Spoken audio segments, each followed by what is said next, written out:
Hello and welcome to this very special TES web chat. My name's Sarah,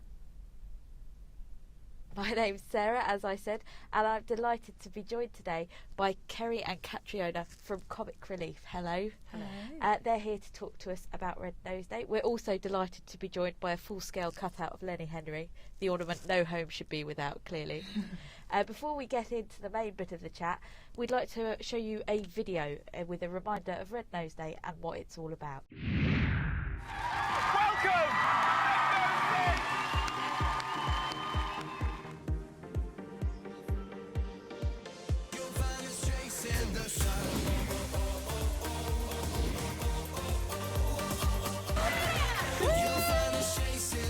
Up there, look.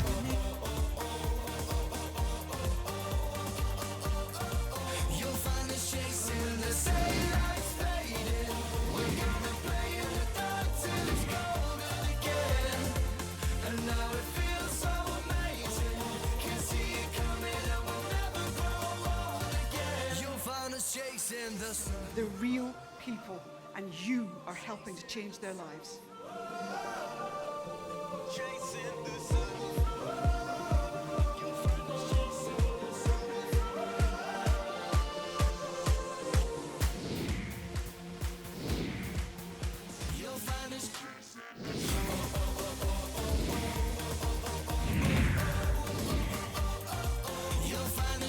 In the sun. So thank you for tuning in to the Red Nose Day webcast. As you might have worked out from the video, Red Nose Day is on Friday the 15th of March, so not long to go. So if you haven't got it in the diary though, put it in now, now's your chance. In this session, I'm going to tell you a little bit about how to make Red Nose Day in your school the best Red Nose Day ever. And my colleague Kerry is going to tell you a little bit about the children she met on her travels in Africa. And after we've done that, we're going to do a little bit of a Q&A, so if you've got any questions, then get thinking. So, Red Nose Day. What is Red Nose Day? Well, for those of you who haven't done it before and don't know, Red Nose Day is 25 years old this year. And Red Nose Day is the one day every 2 years where everybody does something very, very silly and does something funny for money. And obviously they do it while wearing a red nose. So if you haven't met the red noses already, there's 3 of them this year. There's, what's this one called? Dynamite, Triceratops and T-Specs, and they're dinosaur themed. So you'll see a bit more of them later, but everyone does something funny for money and does it whilst wearing a red nose. Now, on Red Nose Day itself, there is a great big TV show on BBC One on the night time, and that's where celebrities get on board and also do something funny for money. So during the day, schools, workplaces, colleges, they all get involved, and at night there's a big TV show. Now already this year we've had 5 celebrities have been kayaking down the Zambezi raising money. We've had Mary Berry doing the Comic Relief Bake Off. There's in the pipeline talk about Simon Cowell potentially doing something on the night of Red Nose Day, maybe getting married. So there's lots of celebrities doing something. So you're with some very high caliber people. Now what you're doing in school is obviously what we're here to talk about today. And we've got lots of things to help you do something in your school and have a really, really good day. So if you haven't got your hands on one of our fundraising packs already, now's the time to order one. They look something like this. We have an early years version, we have a secondary version, we have a primary version. And in our fundraising packs, there's lots of fun things to help you put on Red Nose Day in your school. So, thank you, Kay. We have a fundraising guide full of loads of really good fundraising ideas that you can do. There's a Jessie J sweepstake. So for those of you who don't know already, Jessie J is going to be shaving her head live on TV and getting sponsored to do it. So you can do a sweepstake in the staff room and you can guess which hairstyle Jessie J might grow back. We also have balloons, there's loads of stickers, and there's also lots of posters as well. Posters you can put up in your school. So there's loads of things in the fundraising guide that you can actually use in your school to make sure you have a really great day. In terms of the sorts of things you might want to do in your school, there are 3 main things that we say are quite good ideas. So first thing is you can get sponsors to do things. A second thing you could do is you could sell things. And a third thing is you could put on some sort of event where everyone makes a small donation to get involved. Now, we've been talking to schools across the country and picked some of the best ideas that they've come up with. Some of the ideas we've had are there's going to be fancy dress days where, in honour of Red Nose Day being 25 years old, some schools are going to get their children to dress like they're going to do in 25 years, and the parents and the teachers are going to dress like they did 25 years ago in the 80s. So that'll be interesting to see. Quite a few schools have been talking about doing lunchtime discos, and sort of taking inspiration from Let's Dance for Comic Relief, which kicks off this Saturday on BBC One. And there's also going to be quite a few silly hair days, I think inspired maybe by Jessie J. We've had some schools get in touch, to tell us exactly what they will be doing for Red Nose Day. We've got some fantastic examples. We've got Grange Primary in London. Hello, if you're watching. They're having a wear your pyjamas to school. Teachers too. And bedtime stories, which sounds like lots of fun. Maybe get the onesies out. Yeah, and Year 10 students at Huxlow Science College will be doing their own version of Let's Dance for Comic Relief. Brilliant, excellent. And hopefully filming it so that the world can see the talent there. And Todmorden High School, 6th form students, they're organising I'm a Teacher, Get Me Out of Here, where students vote for teachers to face bush tucker trials, which sounds both hilarious and terrifying, depending on whose perspective you're looking at it from. Fantastic. Well, a lot of things that happen. The best things we say with fundraising ideas is try and take inspiration from things around you and make sure you have as much fun as possible. But if you can find something that's happening in the media that you can maybe piggyback on the back of, it's quite a good way to get everyone really motivated and get involved. We quite often find people taking on challenges. At the moment, you might have heard about the gig that Russell Brand's doing for us called Give It Up, and you can be inspired and also give something up. So you could get sponsored in your school maybe if you wanted to give up texting for the month, which I know some people couldn't live without, or computer games, or give up chocolate or sweets. So think of something you couldn't live without and then try and get sponsored to just do that. And we also get quite a lot of people doing a-thons. So we get a lot of bounce-a-thons, dance-a-thons, hop-a-thons, sing-a-thons. Teachers like silence-a-thons, so I hear. And we also have had a horizontal and a vertical bounce-a-thon where one school did trampolining, a 12-hour trampolining bounce-a-thon, vertical, and 12 hours of ping-pong for a horizontal bounce-a-thon. So there's lots of things like that you can think of your own ideas around sponsorship. And then if you can also get selling as well, as mentioned before, Mary Berry has been doing the Great British Bake Off. So if you fancy doing a cake sale, you could do dinosaur themed cakes. You could also sell tickets maybe to a fashion show or a talent show, and you could also get creative and make a joke book and sell that to parents and friends and family. So there's quite a lot of ideas. The one thing we do say is if you can also, if you want to get nosies, you can also buy, here we go, boxes of nosies to sell in your school. So there's a form in the fundraising pack. So if you want to buy some nosies, you can get them on reception and sell those in school to raise lots of money.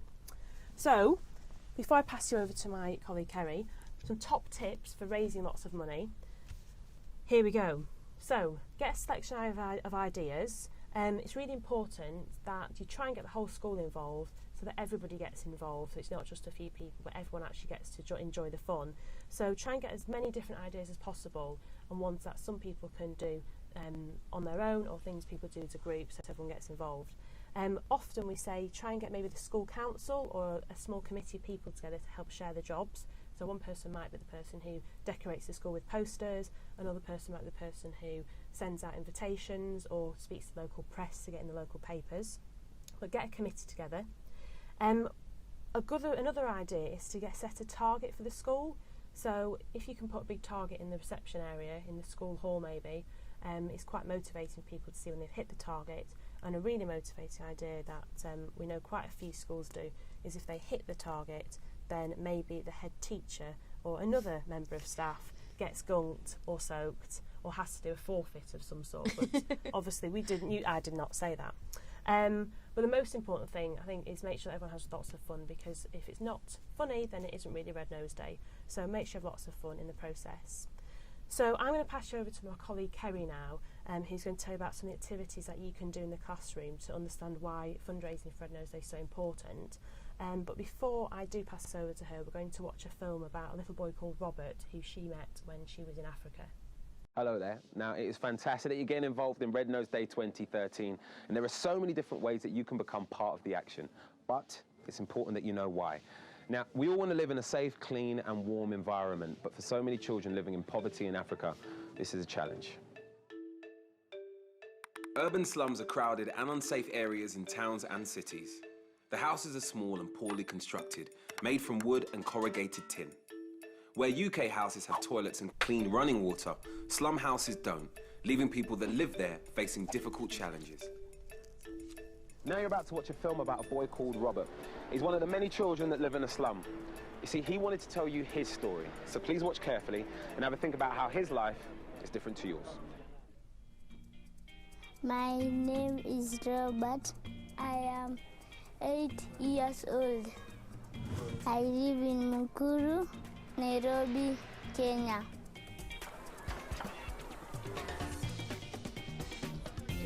I like playing football.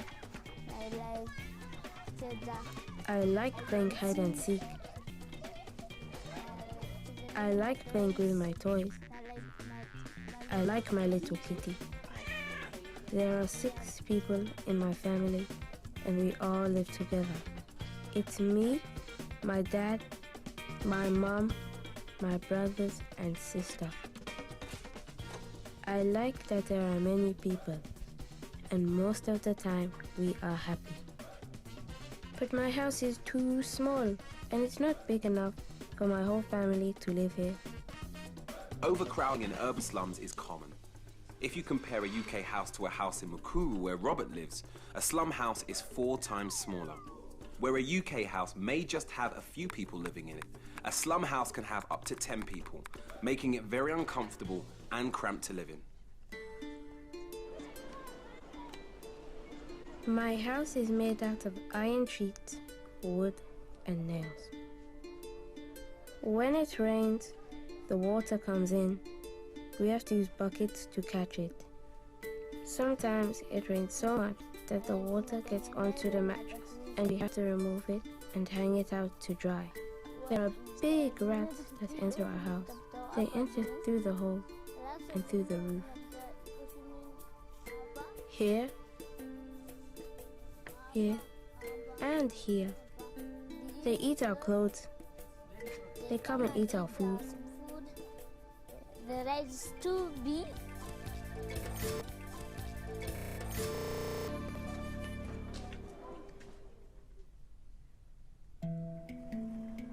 There is no toilet in my house, so I have to cross the busy road and pay to use the toilet. The toilets smell really bad because there are too many people using them. People go to the toilet in the street. I don't like it. Because slum houses don't have toilets, people have to walk far from their homes and have to pay to use public ones that serve up to 500 people. Slum houses do not have pipes and taps to provide running water, and the community ones often have holes in and run through open drains, making the water dirty and unsafe. Although we pay rent to live in our homes, we have no real right to live here. If someone wants us to leave, we can be forced out at any time, as my family and I found out a few years ago. One night, I was woken up by a loud noise.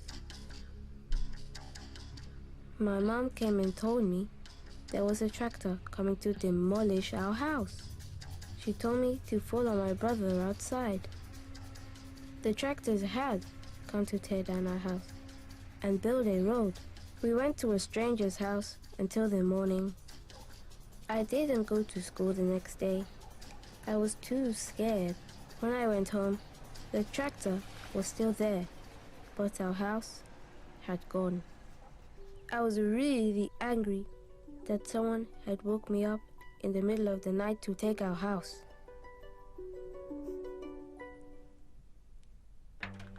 Even though we found a new house to live in, things had not really changed.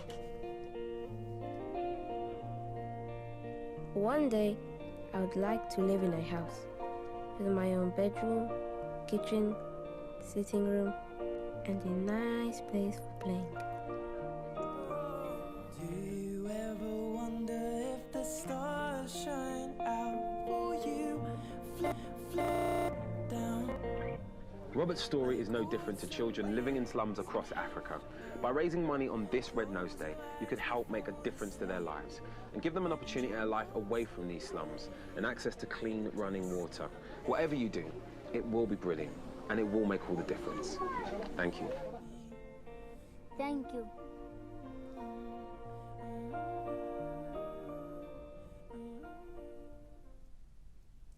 Now, before Kerry goes on to tell us a bit more about that video, I'd just like to remind you that if you have any questions coming out of anything that these two lovely ladies say today, you can get in touch with us by tweeting us using the hashtag TES chat, or by sending a reply to @TES resources, or you can email us at webchats@tes.co.uk, and we'll try to answer as many of your questions as we possibly can. So back to you, Kerry.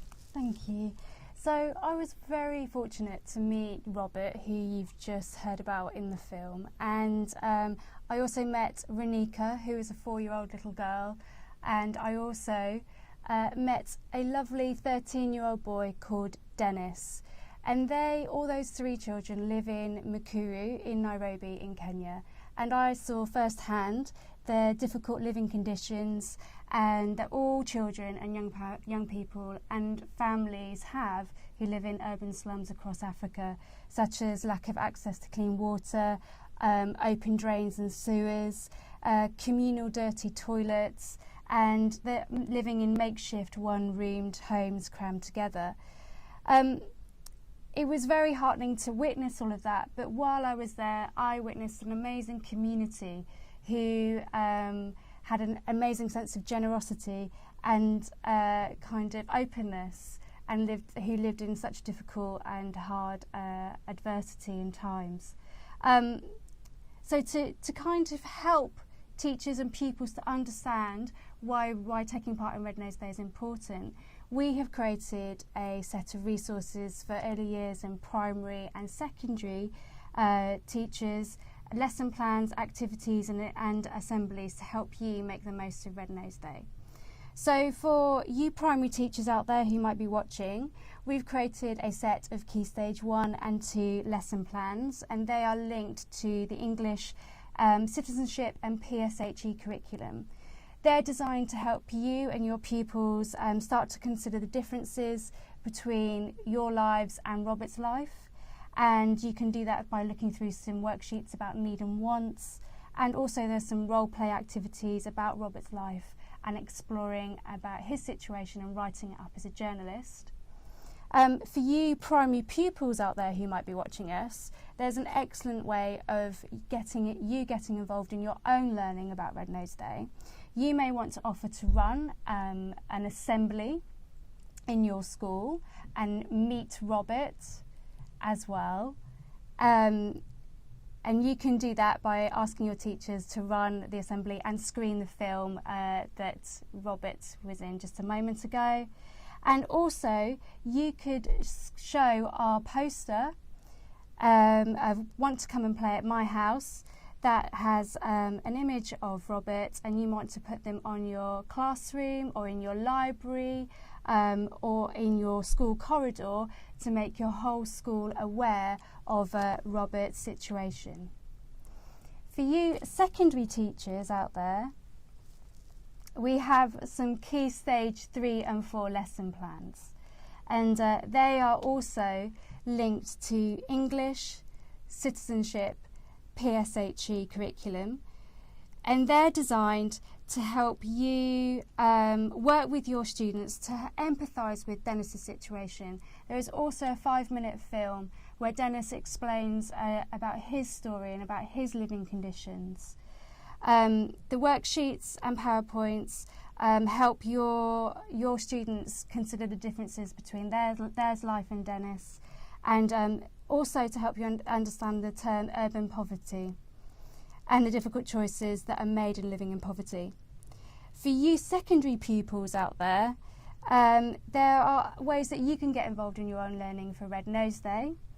You can run an assembly in your school, you can ask your teachers, and you can tell your whole school about Dennis and screen Dennis's film. Or you can put up Dennis's poster, and his poster is titled "How do you get to school?" You can put that up around your classroom, you can put that in your library, ask your teachers first, and you can share Dennis's story again with the whole school.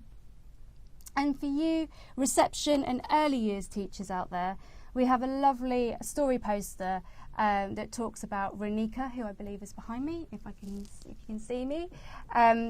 Renika is 4, and there's a lovely story poster about her kind of chores, her activities about living in an urban slum.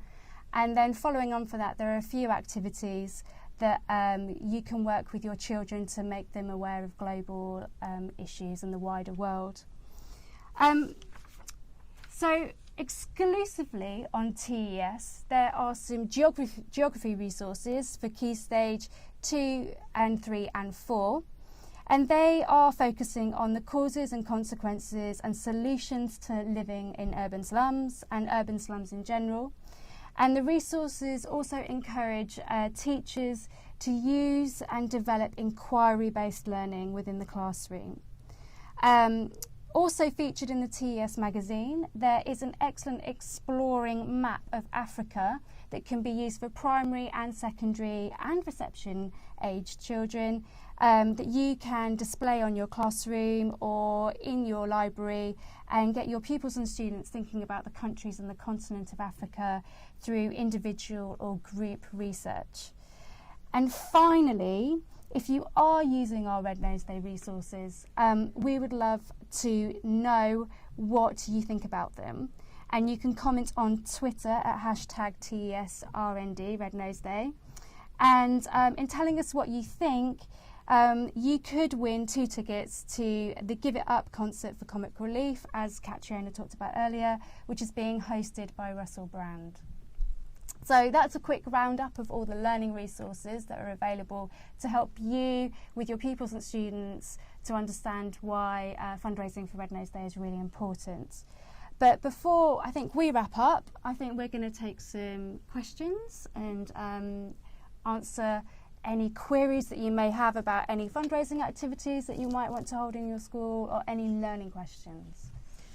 So I wanted to talk to you because you went out to visit Robert, didn't you? I did, yes. Where did you stay when you visited Robert? So I stayed further into the city of Nairobi, and I would travel in to see Robert and Dennis and Renika, and their slum is just on the outskirts of Nairobi in a very industrialised area. And you've worked for Comic Relief for a couple of years, haven't you? Just under a couple of years. Just under a couple of years. Yeah. Was that your first trip to Africa?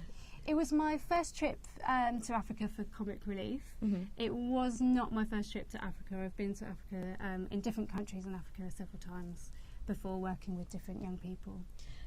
What were the positive things that you noticed about the community where Robert lives? An amazing sense of generosity, an amazing sense of openness, and a willing to talk about their lives, share their stories. When I say generosity, generosity between different families, different communities, and everyone supporting and helping each other out, even though there was very few amenities or very few kind of the infrastructure in urban slums is very poor. So there's an amazing sense of kind of enjoying life as well. I met quite a few people who were very open and friendly, but in very difficult situation. And how would you sum up your visit to Africa on this particular occasion? My descriptive words would be very sad and very shocked about some of the conditions that I've seen, but I came away feeling like that we could all do something to help, and we can all do something to change that situation, and coming away with feeling with a lot of hope for quite a few people that I've met, and just thinking, you know, that this is a situation that's in urban slums across Africa, and that we can all do something to help. And Katrina, if I could turn to you, why is it important for people and pupils in the UK to support people in poorer countries? Well, I think it's very important, especially within the school environment, for pupils to understand that obviously there are people in this world who live very, very different lives than we do, but the actual it's not something that we have to sit back and let it happen. It's actually we can make a difference, and actually by fundraising and also telling people about different people's situations in the world, we can actually make a difference and see the impact of our fundraising. So we don't have to sit and let it happen without doing anything about it. And you've shown us an example there of where some of the money raised goes, but can you give us a sort of overview of where the fundraising that schools will bring in will go? Yeah, for Red Nose Day, 60%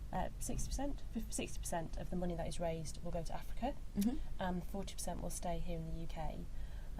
So there is a focus obviously on Africa for Red Nose Day. Yeah. And it can go to a range of projects. Often it's about living conditions, so improving sanitation, improving education, improving the lives of women.